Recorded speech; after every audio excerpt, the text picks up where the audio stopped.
আমি দীর্ঘদিন আগে কলেমা তৈয়বার উপরে একটা জার্নাল লিখেছিলাম, একটা আর্টিকেল লিখেছিলাম। এই আর্টিকেলের নাম দিয়েছিলাম কলেমার হাকিকত।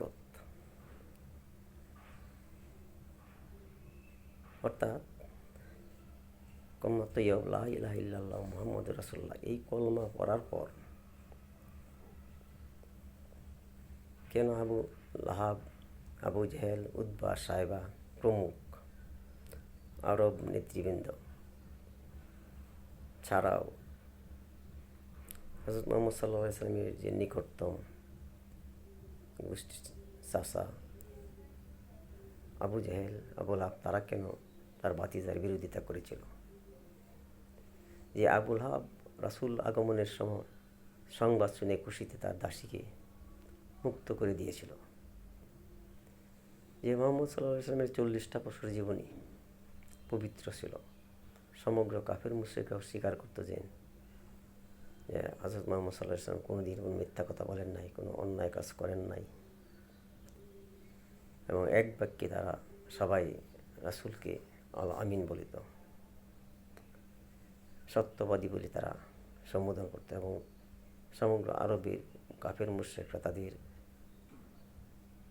আমানত মুহাম্মদ সাল্লাল্লাহু আলাইহি ওয়াসাল্লামের কাছে জমা রাখত। কিন্তু হঠাৎ কী হলো যে রাসূল যখন তার নবুয়ত প্রকাশ করলো, যখন সে কলমা লা ইলাহা ইল্লাল্লাহ মুহাম্মাদুর রাসূলুল্লাহ সাল্লাল্লাহু আলাইহি ওয়াসাল্লাম পাঠ করলো, তখন থেকে কেন তার এত প্রিয় চাচা আবু জেহেল, আবু লাহাব সহ সমগ্র আরব গোত্র তার বিরোধিতা করলো? এর কারণই বা কী?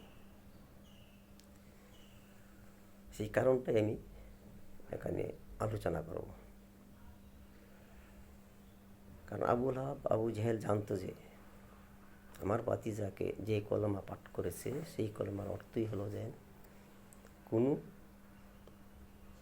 ইলাহা নাই, কোনো প্রভু নাই, কোনো ঈশ্বর নাই আল্লাহ ছাড়া, এবং তার বিধান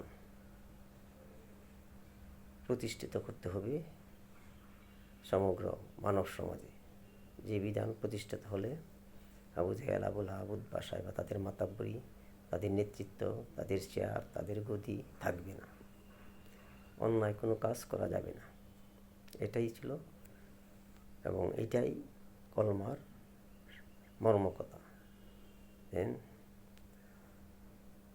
আল্লাহর বিধান ছাড়া কোনো বিধানই মানা যাবে না, এবং আল্লাহর বিধানকে মানতে হলে কোনো অন্যায় করা যাবে না, লুট করা যাবে না, চাঁদাবাজি করা যাবে না, খুন সন্ত্রাস করা যাবে না।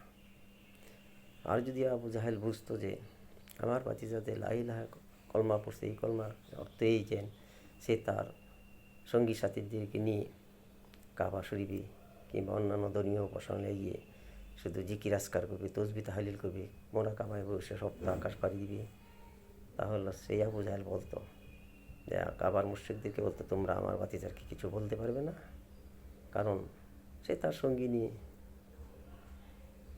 কাবার ভিতরে বইয়ে তসবিহ জপতে আমাদের কিছু জানে, আমাদের সিংহাসন, আমাদের কর্তৃত্ব, আমার মাতাব্বরি, আমাদের সব কিছুই ঠিক থাকবে। আমরা ওকাজ মেলার থেকে চাঁদা নিব, আমরা সিরিয়ার বাণিজ্য কাফেলার থেকে চাঁদা নিব, এতে আমাদের কোনো সমস্যা হবে না। কিন্তু যেহেতু কলমার হাকিকত আবু জেহেল বুঝতে পেরেছিল যে এই কলমা প্রতিষ্ঠিত হলে আমাদের মাতাব্বরি, আমাদের চেয়ার দখল থাকবে না, অন্যায় অকর্ম থাকবে না, সুতরাং তাকে যে কোনো মূল্য প্রতিহত করতে হবে। আমি আজকে এই কলমার হাকিকতটা এখানে আলোচনা করছি এই জন্য যে আমরা মুসলমান যারা বলি যে আমরা ইসলামী মূল্যবোধ সম্পন্ন রাজনীতি করি, অথচ আমরা ইসলামী রাজনীতিকে বাধা দিই, বলি কোরআনে কোনো রাজনীতি নেই। তাহলে আমরা আসলে কোন বোকার স্বর্গে আছি? কোরআনে রাজনীতি নেই, তাহলে হযরত মুহাম্মদ সাল্লাল্লাহু আলাইহি ওয়াসাল্লাম যে রাষ্ট্রপ্রধান ছিলেন, তিনি কি কোরআনের পরিপন্থী কাজ করেছিলেন? আবু বকর, উমর, উসমান, আলী রাদিয়াল্লাহু সহ যারা সারা দুনিয়া শাসন করত, তারা কি কোরআনের পরিপন্থী কাজ করেছিলেন? হাস্যকর কথা বলার অর্থটাই। যা হোক, আশা করি আমার আলোচনার মাধ্যমে কলমার হাকিকত সম্বন্ধে সবাই অনেকটা ধারণা করতে পারবেন। কোরআনের রাজনীতি আছে, থাকবে, এবং এটাই বাস্তব। কোরআনের বিধানই হবে সর্বোত্তম, সর্বশ্রেষ্ঠ বিধান, যার মাধ্যমে সমাজ পরিচালিত হবে, রাষ্ট্র পরিচালিত হবে, বিশ্ব পরিচালিত হবে। তবেই প্রকৃত স্বাধীন, প্রকৃত সত্য, প্রকৃত ইনসাফ প্রতিষ্ঠিত হবে। আর এটাই আমার আহ্বান সমগ্র মুসলিম উম্মার প্রতি, যে আপনার কোরআনকে শক্ত করে ধরুন, আল্লাহ রাসূলের সুন্নাহকে শক্ত করে সর্বক্ষেত্রে, মসজিদ, মাদ্রাসা, খানকা, সমাজ, কোর্ট কাছারি, আদালত, ফৌজদারি সবখানি আল্লাহর বিধান কায়েমের জন্য সচেষ্ট হবেন। এই প্রত্যাশা রেখে আমি আমার আলোচনা এখানেই শেষ করছি। ধন্যবাদ। আসসালামু আলাইকুম।